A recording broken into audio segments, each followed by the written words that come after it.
With cor pulmonale, cor is Latin for heart, and pulmonale is Latin for lungs. Cor pulmonale, then, is a relationship between the two, and it's when a disorder of the lungs causes dysfunction of the heart. Normally, deoxygenated venous blood from the body goes into the right atrium of the heart.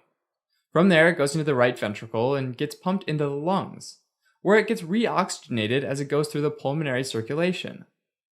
The pulmonary circulation is a low-resistance system with pressures ranging between 10 millimeters of mercury and 14 millimeters of mercury. After going through the lungs, oxygenated blood goes into the left atrium, and then into the left ventricle, and finally gets pumped back out to the body. When the heart can't pump enough blood to meet the body's demands, it's initially called heart dysfunction, and can worsen to a point where it's called heart failure. This can happen in two ways. Either it's systolic heart failure, where the ventricles can't pump blood hard enough during systole, or diastolic heart failure, where not enough blood fills the ventricles during diastole. Heart failure can affect the right ventricle, the left ventricle, or both ventricles. So someone might have right-sided heart failure, left-sided heart failure, or both, which is called biventricular heart failure. Cor pulmonale is when a lung disorder causes right-sided heart dysfunction and can develop into right-sided heart failure. Lung disorders make it harder to oxygenate the blood, which can lead to hypoxia, or low oxygen levels. In response, this triggers a process called hypoxic pulmonary vasoconstriction. Let's say you have a couple pulmonary arterioles here, meaning they're in the lungs, and the alveoli of the lungs here, and oxygen exchange between the two.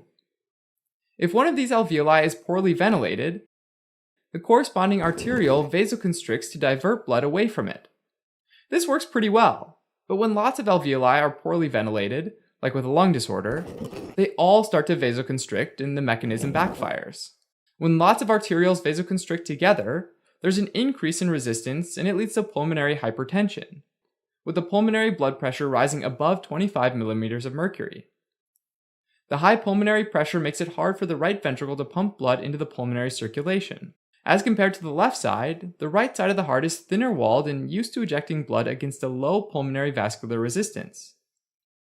In acute lung disorders, like a pulmonary embolism, where a blood clot blocks blood flow in a pulmonary artery, the result is a rapid increase in right ventricular pressure that makes the right ventricle stretch out like a water balloon. In chronic lung disorders, prolonged high pressure causes the right ventricle to hypertrophy, or grow, so it can contract with more force.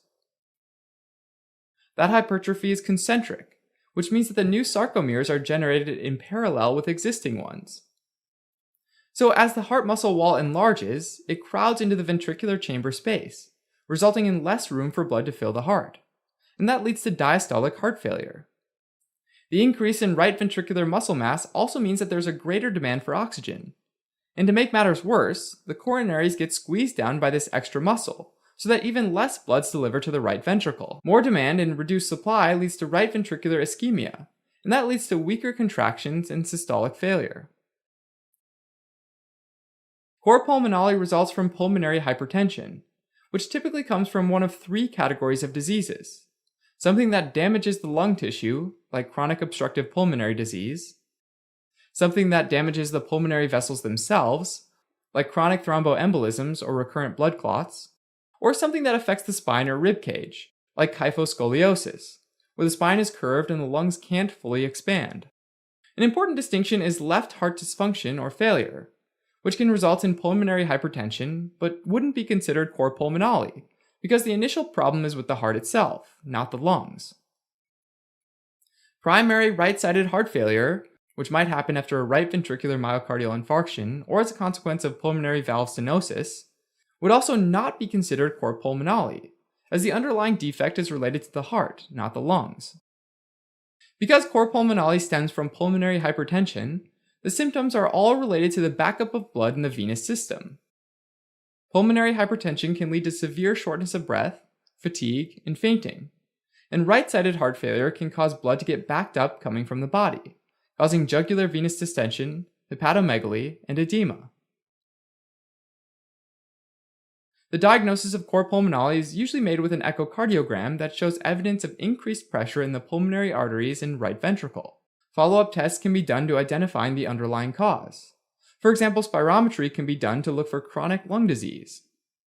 The gold standard diagnostic test to directly measure pulmonary pressures and assess for response to vasodilating medications is a right heart catheterization. Treatment for cor pulmonale targets this underlying lung condition. Supplemental oxygen can help with hypoxia-induced vasoconstriction. Alright, as a quick recap.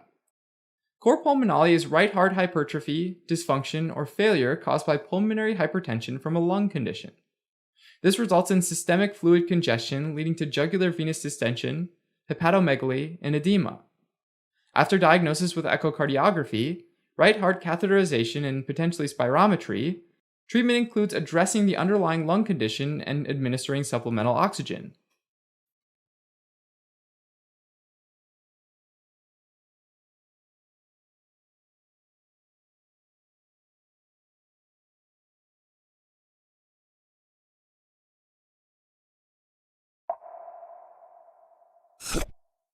On the cardiology ward, there were two people who had been admitted to the hospital repeatedly. The first one is 70-year-old Lydia, who had a myocardial infarction about 3 years ago. She presents with fatigue and dyspnea. She says that she usually wakes up at night because of shortness of breath, but using more pillows when sleeping helps relieve it somewhat. On examination, she has pitting edema in her legs, and on auscultation, an S3 sound is heard. The other person is 81-year-old Richard, who has been a smoker for the past 50 years.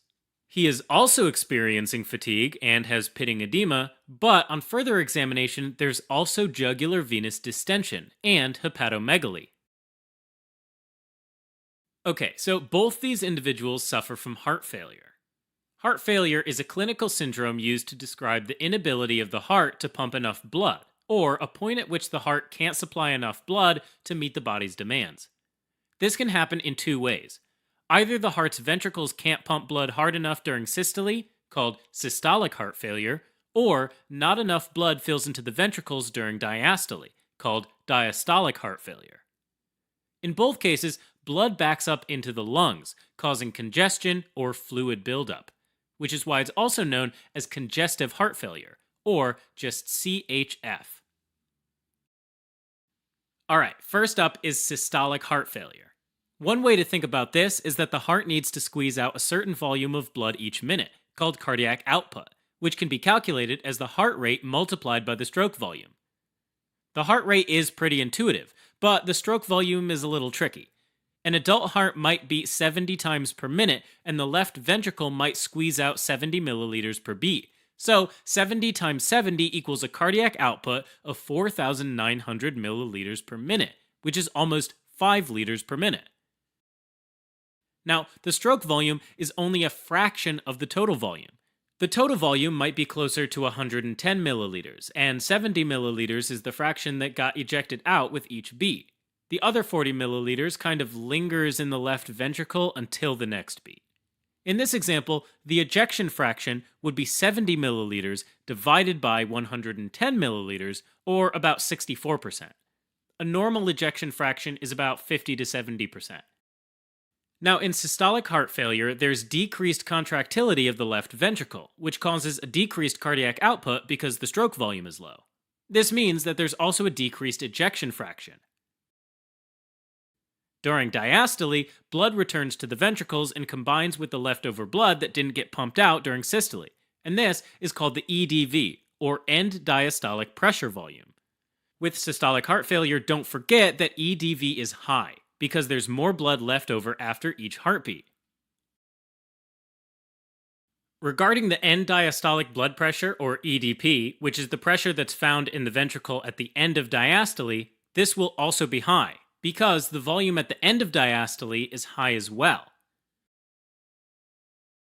Systolic heart failure is mainly caused by low contractility, which can happen with ischemia caused by myocardial infarction, where a part of the cardiac tissue is damaged so it doesn't contract properly anymore. Another cause is dilated cardiomyopathy, where the ventricle is dilated and weakened.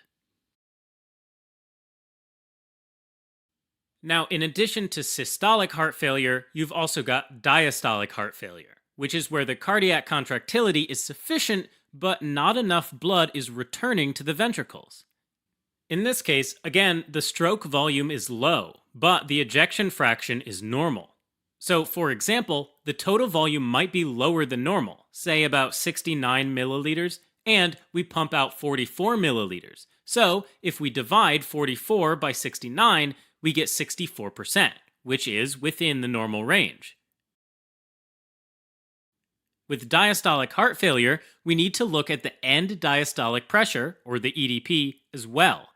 The problem is that the left ventricle isn't compliant enough. So, when the ventricle is filling during diastole, the pressure within will rise. So, keep in mind that EDP is elevated during diastolic heart failure. Also, remember that with diastolic heart failure, EDV is normal, at least in the beginning, because the atria are capable of squeezing more blood into the ventricle. One cause of diastolic heart failure is ventricular hypertrophy, where the ventricular myocardium gets thicker, and this decreases the ability of the chamber to stretch when filling. Alright, so heart failure can be systolic or diastolic, and can affect the right ventricle or the left ventricle, or both, which is called biventricular heart failure. Having said that, if less blood exits either ventricle, it'll affect the other, since they work in series. So these terms really refer to the primary problem affecting the heart, basically which one was first. For your exams, it's important to remember that the main cause of right heart failure is left heart failure. When right heart failure isn't caused by left heart failure, but by a pulmonary cause, we refer to this as cor pulmonale. In terms of symptoms, in left heart failure, the blood starts to back up into the lungs, specifically in the pulmonary veins and capillary beds, which can increase the pressure in these vessels. This leads to fluid moving from the blood vessels to the interstitial space, causing pulmonary edema, or congestion. This is a very important sign and must be remembered. In the alveoli of the lungs, all the extra fluid makes oxygen and carbon dioxide exchange a lot harder, and therefore patients have dyspnea, or trouble breathing. Another symptom is orthopnea, which is difficulty breathing when lying down flat. This is because there's more venous return from the legs and the gut to the heart, which increases the amount of blood backing up into the pulmonary circulation. This also explains why these people experience paroxysmal nocturnal dyspnea, which is when the sensation of not being able to breathe wakes a person up at night. Such individuals often sleep using more pillows in order to keep their upper body a bit elevated. This will lower the venous return and ease lung congestion. Extra fluid in the lungs causes crackles or rales on auscultation. If enough fluid fills the capillaries in the lungs, they can rupture, causing blood to leak into the alveoli. Alveolar macrophages then eat up these red blood cells, which causes them to take on this brownish color from iron buildup. And then they're called hemosiderin-laden macrophages, also known as heart failure cells. Next, since there's a decreased cardiac output, not enough blood is reaching vital organs. As a result, an individual with heart failure may also present with fatigue. Decreased blood flow to the kidneys activates the renin-angiotensin-aldosterone system, which will increase sodium and water reabsorption in the kidneys, ultimately causing fluid retention. Now, you'd think this is good because it increases blood volume, which increases end diastolic volume, and based on the Frank-Starling mechanism, it will increase contractility. Unfortunately, in the long term, large portions of this extra fluid will end up leaking into the tissues, which worsens the pulmonary edema and will also lead to peripheral edema. This is sometimes called pitting edema because the tissue is visibly swollen, and when you apply pressure to it, it leaves a pit. Apart from this, the low cardiac output will also activate the sympathetic nervous system, which increases left ventricle contractility, but also activates the renin-angiotensin-aldosterone system. Finally, an important thing to remember is that with left heart failure, on auscultation, you can hear an extra sound, either S3 or less commonly, S4. S3 is a low-pitched sound that comes right after S2. This occurs when there's a lot of blood filling into the ventricle rapidly. Normally, you wouldn't hear this, but in systolic heart failure, the ventricle is overly compliant, allowing more blood to gush into the chamber. So, S3 is also called ventricular gallop. S4, on the other hand, comes right before S1. Once again, this is not normally heard, but in diastolic heart failure, when the ventricles are extra stiff, the atria have to contract extra hard to push that blood in. When this blood is forcefully pushed into the ventricle and hits the chamber wall, it produces an S4, or atrial gallop. Now, let's switch gears and talk about right-sided heart failure. And remember, the most common cause is left-sided heart failure. Since left heart failure increases the pressure in the pulmonary artery, this will make it harder for the right ventricle to pump blood into it. Other causes of right-sided heart failure include chronic lung disease. Lung diseases, such as emphysema or pulmonary embolism, make oxygen exchange harder. In response to low oxygen levels or hypoxia, the pulmonary arterioles constrict and the pulmonary blood pressure rises. This makes it harder for the right side of the heart to pump against and can lead to right-sided hypertrophy and heart failure. In right-sided heart failure, blood gets backed up to the body, and so individuals will have congestion in the veins of the systemic circulation. One common manifestation of this is jugular venous distension, where the jugular vein that's relatively close to the heart becomes enlarged and distended. Also in the body, when blood backs up to the liver, it causes venous congestion there, and eventually, fluid can move into its interstitial spaces, causing the liver to become enlarged, which is called hepatomegaly. There's a special name for this particular type of hepatopathy called congestive hepatopathy. On pathology, there's a so-called nutmeg liver, because you can see the congested hepatic venules and veins as dark spots, and it actually looks like a grated nutmeg. If the liver is congested for long periods of time, patients can eventually develop cirrhosis and liver failure, which is called cardiac cirrhosis.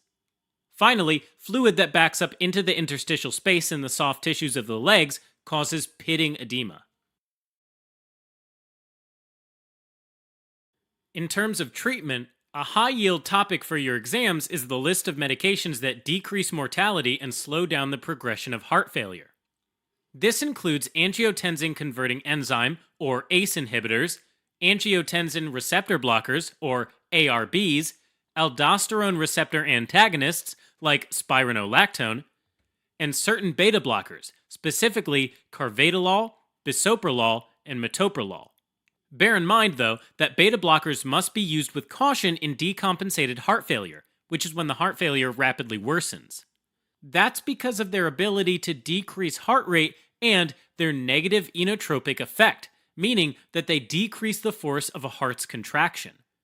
Also, a new type of mortality-decreasing medication are the neprilysin inhibitors. These work by inhibiting neprilysin, an enzyme that breaks down the helpful endogenous peptides that normally promote urine sodium excretion and vasodilation. In contrast, thiazide or loop diuretics may be used to relieve symptoms by reducing the overall fluid buildup in the body. And then, hydralazine, combined with nitrates as vasodilators, has been shown to improve both symptoms and mortality in select patients.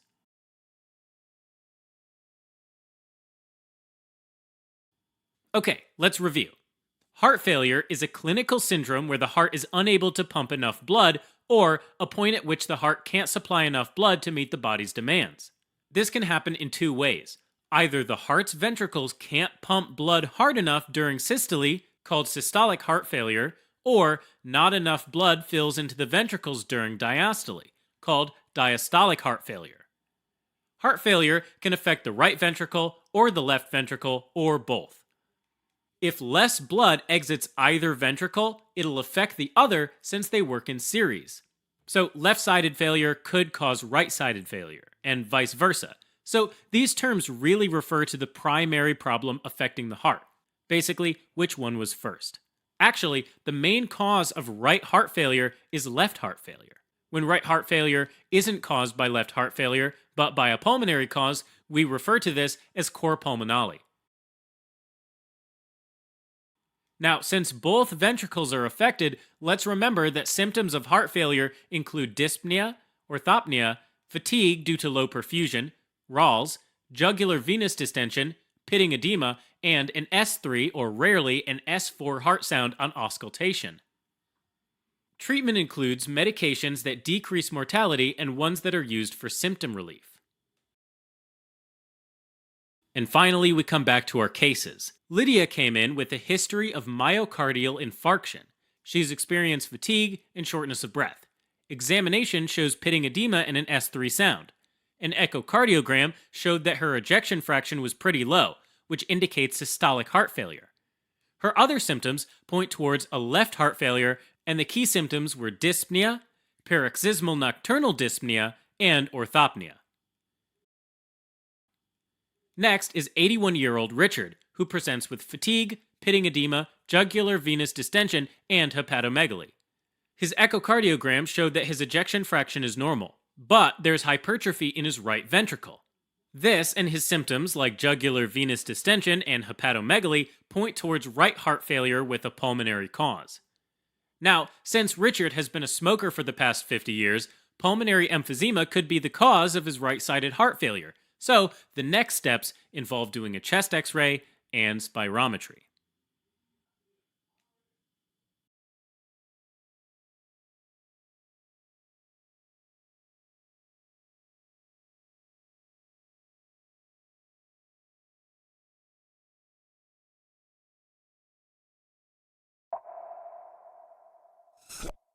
Heart failure is used to describe a point at which the heart can't supply enough blood to meet the body's demands. And this can happen in two ways. Either the heart's ventricles can't pump hard enough during systole, called systolic heart failure, or not enough blood fills into the ventricles during diastole, called diastolic heart failure. In both cases, blood backs up into the lungs, causing congestion or fluid buildup, which is why it's also often known as congestive heart failure, or just CHF. Congestive heart failure affects millions of people around the world, and since it means that the body's needs aren't being met, it can ultimately lead to death. Part of the reason why so many people are affected by heart failure is that there are a wide variety of heart diseases like ischemia and valvular disease that can impair the heart's ability to pump out blood and, over time, can ultimately cause the heart to fail. Alright, so first up is systolic heart failure.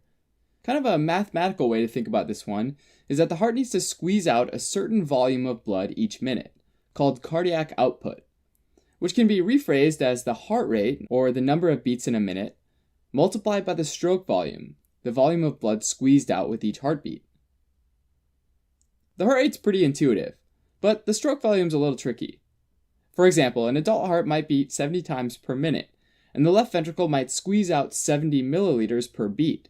So 70 times 70 equals a cardiac output of 4,900 milliliters per minute, which is almost 5 liters per minute. So notice that not all of the blood was pumped out, right? And the stroke volume is only a fraction of the total volume. The total volume might be closer to 110 milliliters, and 70 milliliters is the fraction that got ejected out with each beat. The other 40 milliliters kind of lingers in the left ventricle until the next beat, right? In this example, the ejection fraction would be 70 milliliters divided by 110 milliliters, or about 64%. A normal ejection fraction is around 50 to 70%. Between 40 to 50% would be considered borderline, and anything about 40% or less would indicate systolic heart failure, because the heart's only squeezing out a little bit of blood each beat. So in our example, if the total volume of the left ventricle was 110 milliliters, but only 44 milliliters was pumped out with each beat, then you have 44 milliliters divided by 110 milliliters, which is 40%. And we would say that person is in systolic heart failure. Now, in addition to systolic heart failure, you've also got diastolic heart failure, which is where the heart's squeezing hard enough, but not filling quite enough. In this case, again, the stroke volume is low, but the ejection fraction's normal. How's that? Well, it's not filling enough, so there's a low total volume, say about 69 milliliters. Well, even though both are low, 44 milliliters divided by 69 milliliters is still 64%. In this situation, the failure is caused by abnormal filling of the ventricle so that the chamber doesn't get fully loaded or stretched out in the first place. Another term for this is having a reduced preload, which is the volume of blood that's in the ventricle right before the ventricular muscle contracts. An important relationship between systolic and diastolic function is the Frank-Starling mechanism, which basically shows that loading up the ventricle with blood during diastole and stretching out the cardiac muscle makes it contract with more force, which increases stroke volume during systole. This is kind of like how stretching out a rubber band makes it snap back even harder, except that cardiac muscle is actively contracting, whereas the rubber band is passively going back to its relaxed state. Alright, so heart failure can affect the right ventricle or the left ventricle or both ventricles. So someone might have right-sided heart failure, left-sided heart failure, or both, which is called biventricular heart failure, each of which can have systolic or diastolic failure. Having said that, if less blood exits either ventricle, it'll affect the other since they work in series. So left-sided could cause right-sided, and vice versa. So these terms really refer to the primary problem affecting the heart, basically which one was first. Usually, left-sided heart failure is caused by systolic or pumping dysfunction. And this is typically due to some kind of damage to the myocardium, or the heart muscle, which means it can't contract as forcefully and pump blood as efficiently. Ischemic heart disease caused by coronary artery atherosclerosis, or plaque buildup, is the most common cause. In this case, less blood and oxygen gets through the coronary artery to the heart tissue, which damages the myocardium. Sometimes if the coronary is blocked completely and that person has a heart attack, they might be left with scar tissue that doesn't contract at all, which again means that the heart can't contract as forcefully. Long-standing hypertension is another common cause of heart failure. This is because as arterial pressure increases in the systemic circulation, it gets harder for the left ventricle to pump blood out into that hypertensive systemic circulation. To compensate, the left ventricle actually bulks up, and its muscles hypertrophy or grow so that the ventricle can contract with more force. The increase in muscle mass also means that there's a greater demand for oxygen, and to make things even worse, the coronaries get squeezed down by this extra muscle so that even less blood's delivered to the tissue. More demand and reduced supply means that some of the ventricular muscles starts to have weaker contractions, leading to systolic failure. Another potential cause would be dilated cardiomyopathy, where the heart chamber dilates or grows in size in an attempt to fill up the ventricle with larger and larger volumes of blood, or preload, and stretch out the muscle walls and increase contraction strength via the Frank-Starling mechanism. Even though this can actually work for a little while, over time the muscle walls get thinner and weaker, eventually leading to muscles that are so thinned out that it causes systolic left-sided heart failure. Ultimately, the ventricular walls need to be the right size relative to the size of the chamber in order for the heart to work effectively. Any major deviation from that can lead to heart failure. Alright, even though systolic failure is most common in left-sided heart failure, diastolic heart failure or filling dysfunction can also happen. In hypertension, remember how the left ventricle hypertrophied? Well, that hypertrophy is concentric, which means that the new sarcomeres are generated in parallel with existing ones. This means that as the heart muscle wall enlarges, it crowds into the ventricular chamber space, resulting in less room for blood, meaning that in addition to contributing to systolic dysfunction, hypertension also can cause diastolic heart failure. Concentric hypertrophy leading to diastolic failure can also be caused by aortic stenosis, which is a narrowing of the aortic valve opening, as well as by hypertrophic cardiomyopathy, an abnormal ventricular wall thickening, often from a genetic cause. Restrictive cardiomyopathies are yet another cause. In this case, the heart muscle gets stiffer and less compliant, and therefore the left ventricle can't easily stretch out and fill with as much blood, which leads to diastolic heart failure. When the heart doesn't pump out as much blood, there's decreased blood flow to the kidneys, which activates the renin-angiotensin-aldosterone system, ultimately causing fluid retention, which fills the heart a bit more during diastole and increases preload, which increases contraction strength, again by the Frank-Starling mechanism. Unfortunately, just like the other strategies, in the long term, retaining fluid so that more fluid remains in the blood vessels typically leads to a large portion of it leaking into the tissues and can contribute to fluid buildup in the lungs and other parts of the body, which can worsen the symptoms of heart failure. Alright, so a major clinical sign of the heart not being able to pump enough blood forward to the body is that the blood starts to back up into the lungs.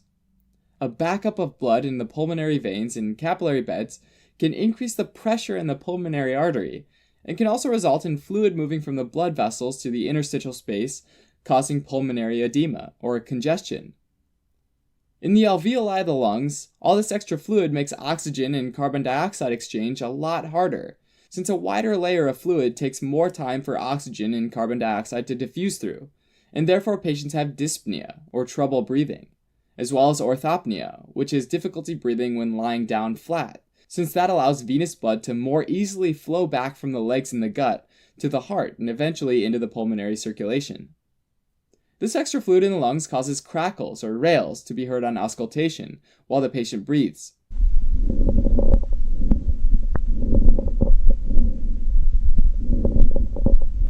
If enough fluid fills some of these capillaries in the lungs, they can actually rupture, leaking blood into the alveoli.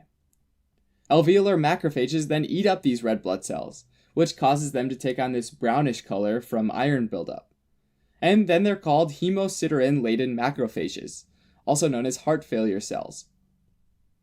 For left-sided heart failure, certain medications can be prescribed to help improve blood flow, like ACE inhibitors, which help dilate blood vessels, as well as diuretics to help reduce the overall fluid buildup in the body, which helps prevent hypertension from worsening the heart failure. Now let's switch gears and think about right-sided heart failure, which is actually often caused by left-sided heart failure. Okay, remember how fluid buildup increased the pressure in the pulmonary artery? Well, this increased pulmonary blood pressure makes it harder for the right side to pump blood into. In this case, the heart failure would be biventricular, since both ventricles are affected. Someone can also have isolated right-sided heart failure though, and an example of this would be a left-to-right cardiac shunt. In these cases, there might be a cardiac shunt like an atrial septal defect or a ventricular septal defect that allows blood to flow from the higher pressure left side to the lower pressure right side, which increases fluid volume on the right side and can eventually lead to concentric hypertrophy of the right ventricle, making it more prone to ischemia, which is a systolic dysfunction, and have a smaller volume and become less compliant, which is a diastolic dysfunction. Another potential cause of isolated right-sided failure is chronic lung disease. Lung diseases often make it hard to exchange oxygen, right? Well, in response to low oxygen levels, or hypoxia, the pulmonary arterioles constrict, which raises the pulmonary blood pressure. This, just like before, makes it harder for the right side of the heart to pump against, and can lead to right-sided hypertrophy and heart failure. When chronic lung disease leads to right-sided hypertrophy and failure, it's known as cor pulmonale. With left-sided failure, blood gets backed up to the lungs. With right-sided failure, blood gets backed up to the body. And so patients have congestion in the veins of the systemic circulation. One common manifestation of this is jugular venous distension, where the jugular vein that brings blood back to the heart takes on more blood and becomes enlarged and distended in the neck. Also in the body, when blood backs up to the liver and the spleen, fluid can move into the interstitial spaces within those organs, and they can become enlarged, called hepatosplenomegaly, which can be painful. And if the liver is congested for long periods of time, patients can eventually develop cirrhosis and liver failure, which would be called cardiac cirrhosis. Excess interstitial fluid near the surface of the liver and spleen can also move right out into the peritoneal space as well. And since that cavity can take a lot of fluid before there's any increase in pressure, a lot of fluid can build up in the peritoneal space, which is called ascites. Finally, fluid that backs up into the interstitial space of the soft tissue of the legs causes pitting edema, where the tissue is visibly swollen, and when you apply pressure to it, it leaves a pit, and takes a while to come back to its original place. This generally affects the legs in most people, because gravity generally causes the majority of the fluid to pool in the dependent parts of the body, which is the legs when you're standing, and the sacrum, essentially the lower back, when you're lying down. Right-sided heart failure will be treated similarly to left-sided heart failure, especially because it's often a result of left-sided heart failure. Therefore, medications like ACE inhibitors and diuretics might be prescribed. With heart failure, we saw that sometimes the muscle wall can stretch and thin out, or sometimes it can thicken and become ischemic. In either case, those heart cells get irritated, and this can lead to heart arrhythmias. With an arrhythmia, the ventricles don't contract and sink anymore, making them less able to pump blood out and worsening this whole situation. In some cases, patients might be prescribed with cardiac resynchronization therapy pacemakers, which can stimulate the ventricles to contract at the same time and potentially improve the blood pumped out. Alternatively, for heart failure in general, some people might have ventricular assist devices implanted, or VADs, which literally assist or help the heart pump blood. In end-stage situations, though, where other forms of treatment have failed, patients might have a heart transplant. Thanks for watching. You can help support us by donating on Patreon, or subscribing to our channel, or telling your friends about us on social media.